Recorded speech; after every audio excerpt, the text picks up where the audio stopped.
Thank you, Mr. Chairman. Ms. Cheatle, I'd like to remind you that you're under oath. The site team has a senior supervisor, an advanced team, a protective intelligence team, a counter sniper element, and detail. Who was the agent in charge? How long has she been the agent in charge? And what is her Secret Service background? So I'm not going to provide a name. Why not? You're here to answer our questions. Forum. I'm not going to provide names of. You stated in your testimony, you said, I am here today to answer your questions. That is correct. Answer the question. I'm not going to provide names of our personnel. Why not? Today. The American people are demanding these answers from you today, Ms. Cheatle. I will do the best to provide you accurate information based on the facts that I have at this time. You're not answering our questions.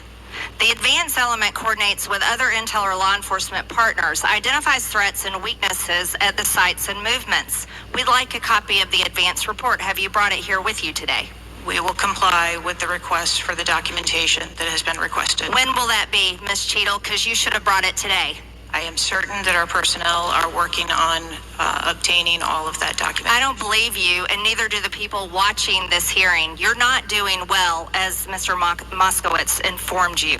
You've been sitting here for over 3 hours, and I have you know the entire country is demanding you resign and demanding that you be fired if you do not resign. Things are not going well for you. You need to answer the questions.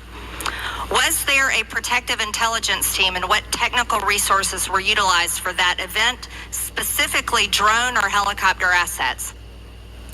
There were a number of technical assets that were deployed for that event, and there was a protective intelligence team that was assigned to that event. Why was Crooks able to fly a drone over the entire area the day of the rally and the day of his assassination attempt?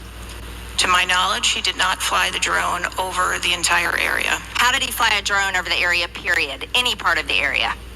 Again, I would have to go back and check the timeline of when that took place and when the event. Why didn't you bring the timeline with you today to answer our questions? I don't have all of the answers on the timelines based on the criminal investigation. Were you not prepared today to answer our questions? I am prepared to answer the questions based on the information and wanted to be able to provide. Do you have a timeline do you have a timeline at all from any of the day? I have a timeline that does not have specifics. That's shocking. That is absolutely unacceptable. That means you are a failure at your job. Let's talk about things that are prohibited in Trump rallies. And I've been to a lot of Trump rallies. Backpacks and bags. Bicycles, firearms,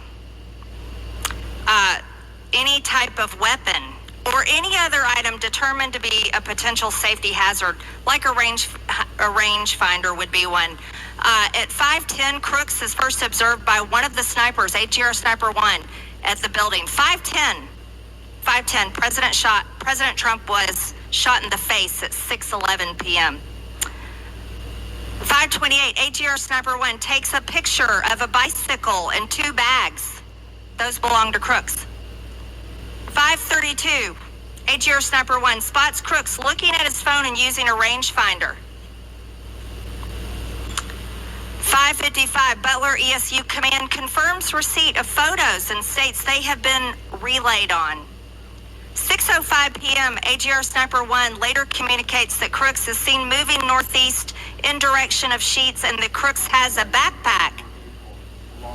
2 minutes before the shooting, while President Trump has been allowed to take the stage, people see Crooks laying on his stomach in a sniper position on the roof, and they're yelling he has a gun, and they are trying to alert law enforcement and Secret Service. Why was Crooks not shot by the snipers? Why was he allowed to be there? As soon as the individual was identified as a threat, they were... No. What do you consider to be a threat? A man with a gun laying in a sniper position, a man that had a backpack, a man that had a bicycle, a man that had a rangefinder. At what point is he determined a threat? An individual with a backpack is not a threat. An individual with a rangefinder is not a threat. What about a man laying on a building that has direct line of sight of President Trump with a gun that people are screaming and pointing out? Is that a threat, Ms. Cheatle? Once that individual was identified, they were neutralized. No, they were neutralized. Crooks was neutralized after he shot President Trump in the face, Ms. Cheatle. Is he only a threat once he fires the weapon? As soon as the counter sniper identified that individual, they were able to neutralize them. How were people in the crowd? Okay, then let's just take it this way. People under your command did not consider him to be a threat, yet people in the crowd knew he had a gun and considered him to be a threat. That means that you are a complete failure as the director of the Secret Service, that people under your command don't perceive a man laying on a roof with direct line to the president with a gun. They don't perceive that to be a threat, yet the people in the crowd do. How is that possible? That's the last question, but please answer the question, Ms. Director. I'm not certain at this time how the information from the people in the crowd was relayed to any law enforcement personnel. No, you knew that everyone knew. The people there knew that there was a danger. They knew there was a threat to President Trump, and it was allowed to happen. Was there a stand-down order, Ms. Cheatle? Was there a conspiracy to kill President Trump? Absolutely not. Then how did this happen? And why are you still sitting here not turning in your letter of resignation?